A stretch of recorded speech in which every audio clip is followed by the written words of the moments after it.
Also, das war 'n ganz spannendes Projekt. Wir hatten, eine Vorstellung von den Audio Rebels, mit denen wir das Projekt auch umsetzten später.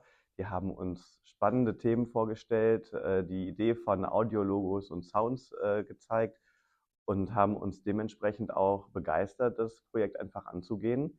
Eigentlich war es überhaupt nicht geplant, 'n Song für uns zu schreiben, aber eine der 3 Kreativideen, die wir vorgestellt bekommen haben, nachdem wir 'ne umfangreiche Analyse durchgeführt haben, war entsprechend der Song und da waren wir schon angetan.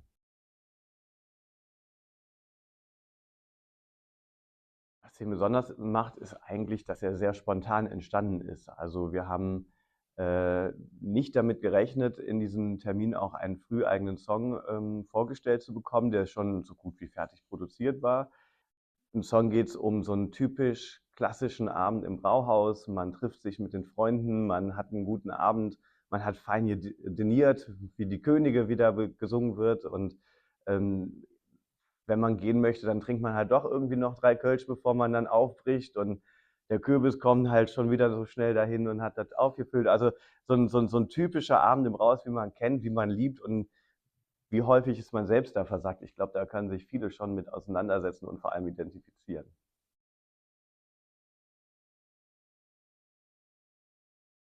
Also, alles, was so das typisch Kölsche ist, ne? Also, wir sind da total, leidenschaftlich für Kölsch, für Geselligkeit, für Freundschaft, für diesen Zusammenhalt, dass man eben mal auch Fünfe grade sein lassen kann, dass der Deckel vielleicht dann doch am Ende noch des Abends rund getrunken ist. Vielleicht nicht, wenn man am nächsten Tag arbeiten muss, aber manchmal passiert das ja dann auch.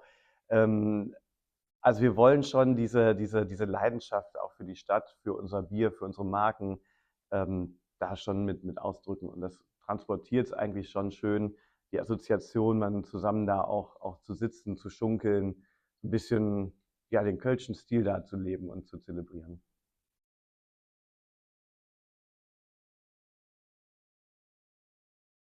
'Ne große?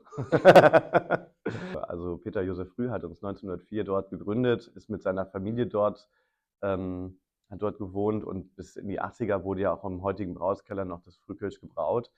Und, erst dann ist es ja tatsächlich etwas größer gewachsen und in den Kölner Norden gezogen von der Braustätte her.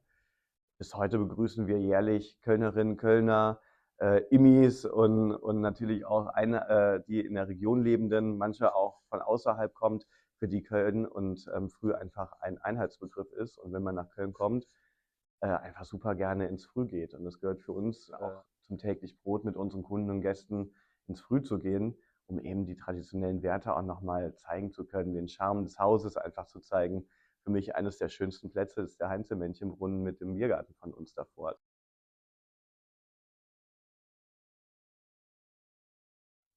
Also, das kölsche Lebensgefühl und Früh sind ja einhergehende Begriffe. In Köln kommt man nicht um Früh drum rum und wenn man über Früh nachdenkt, kommt man auch um Köln nicht drum rum.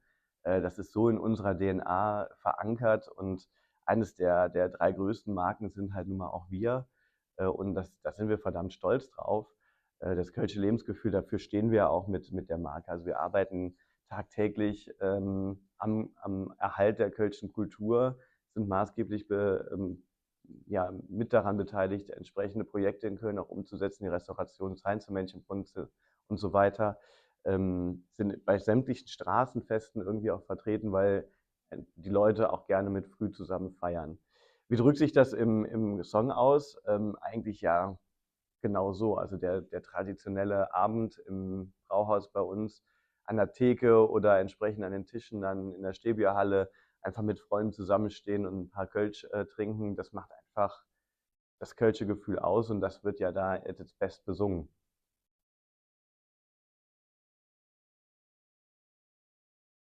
Also, wichtig ist da relativ, wenn man so nah aneinander hängt, was die DNA und die Wertekultur und natürlich auch die Herkunft, singt oder musiziert, dann setzt man sich zwangsläufig mit den Instrumenten auseinander, die entsprechend auch für die Kölner, Kultur stehen. Und dann klingt's direkt nach Stadt und Früh und das ist, glaube ich, auch einer der größten und stärksten Markenwerte, die wir mit dabei haben, dass wir einfach die Kölner Marke sind.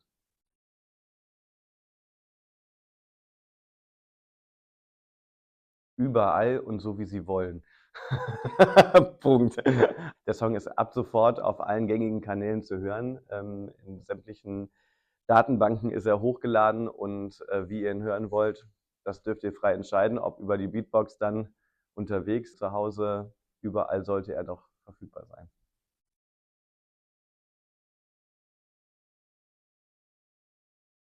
Haben wir tatsächlich. Wir haben an Weiberfastnacht den Song erstmals dann vorgestellt. Unser hauseigener DJ Kochlöffel hat ihn dann anmoderiert und gespielt. Wir haben in allen Brauhäusern den Song natürlich gespielt. Wir haben ihn zur Verfügung gestellt, jedem, der ihn auch entsprechend spielen möchte. Und wir haben in unserem Frühshoppen am Dom auch entsprechende Merchartikel, wo wir mit diesem Nie zu spät für früh natürlich auch ja, ein wenig Werbung machen und die Liebhaber schon sich einkleiden können.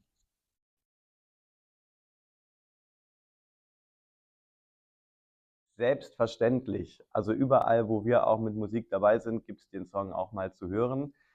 Vor allem an den Karnevalstagen in den Frühbrauhäusern ist karnevalistische Musik natürlich sehr erwünscht und so auch unser neuer Kölscher Song.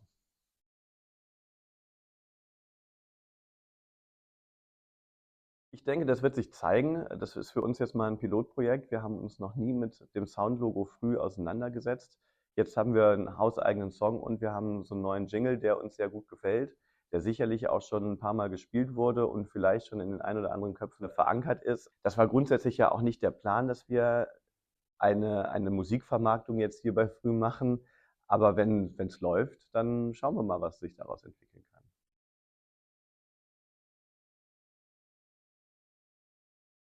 Also Musik ist ja eine grundsätzlich emotionale Geschichte bei Menschen, bei Konsumenten. Und wir sind als Biermarke natürlich auch eines der leidenschaftlichen Produkte der Deutschen. Das müssen wir jetzt erstmal so klarstellen, auch wenn leider der Bierabsatz in Deutschland rückläufig ist. Wir arbeiten täglich dran, dass sich das wieder ändert, weil wir sind sehr überzeugt, dass Bier auch was Leckeres ist und was Feines ist.